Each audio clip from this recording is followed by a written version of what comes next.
We turn now to the Foreign Minister of Iran, Abbas Araghchi. Good evening to you, sir. Well, good evening to you. Thank you for having me for the second time. Yes, and they are extraordinary times. Ready to defend ourselves as long as it takes. And this is what we have done so far, and we continue to do that until President Trump comes to the point that this is an illegal war with no victory, and there are people being killed only because President Trump wants to have fun. This is what he has said. Have fun? We are not. Yes, this is what he said, that they are sinking, ships and targeting different places because it is fun. And the Secretary of War has said that there is no mercy. Mm-hmm. And this is actually a war crime. Even saying that is a war crime. So this is a war. This is a war of choice by President, and that was for the second time. There is no good experience talking with Americans. We were talking. So why they decided to attack us? So what is good if we go back to talk once again? Well, I want to come back. France and Italy are talking to your government about trying to get safe passage for their ships.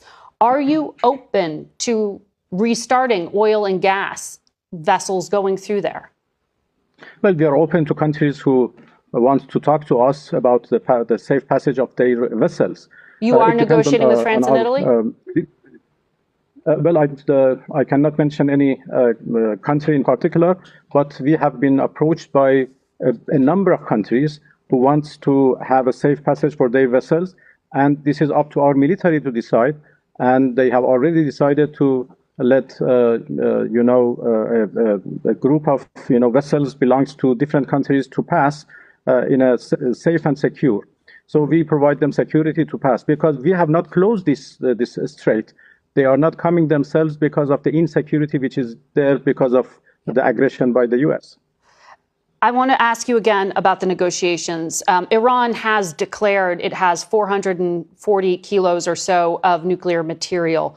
Where is that material now? Who has custody of it? Well, we have not declared. This is verified and declared by the agency. That's right. This is not a secret. This is not a secret, The agency have said in his many reports the exact amount of our enriched, nuclear material. Yes. So where is it now? Who has custody of it? So they are under the rubbles. Our nuclear facilities were attacked, and everything is under the rubbles.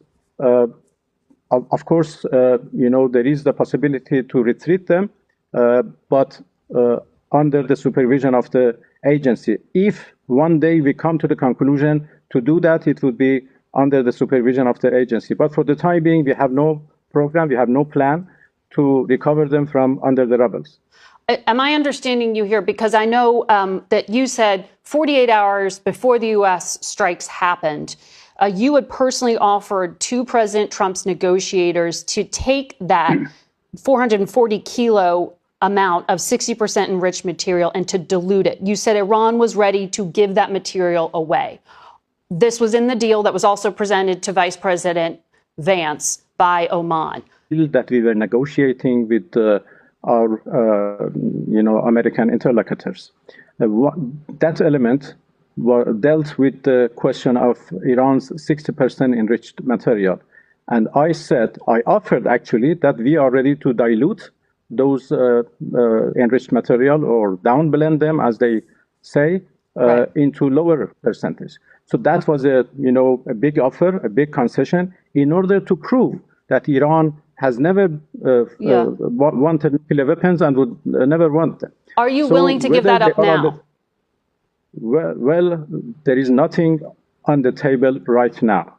Everything depends on the future. If any time in the future we decide to enter into negotiation with the U.S. or other interlocutors, they attacked our islands using HIMARS artillery rockets, which are low-range, rockets, and they used the territory of UAE to attack us.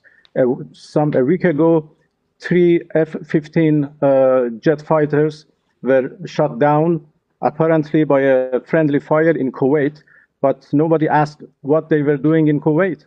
They were using Kuwait and, airspace of a neighborly, a friendly country to attack us. So have open internet access, but you do. Why? Well, because I'm the voice of Iranians, and I have to defend their right. So this is why I have access to internet to just have our voice being heard by the international community. But internet is closed because of the security reasons, because we are under attack, we are under aggression, and we have to do everything to protect our people.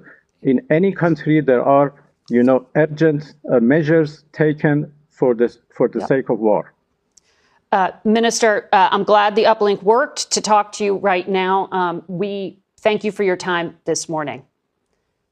Face the Nation will be back in a minute. Stay with us.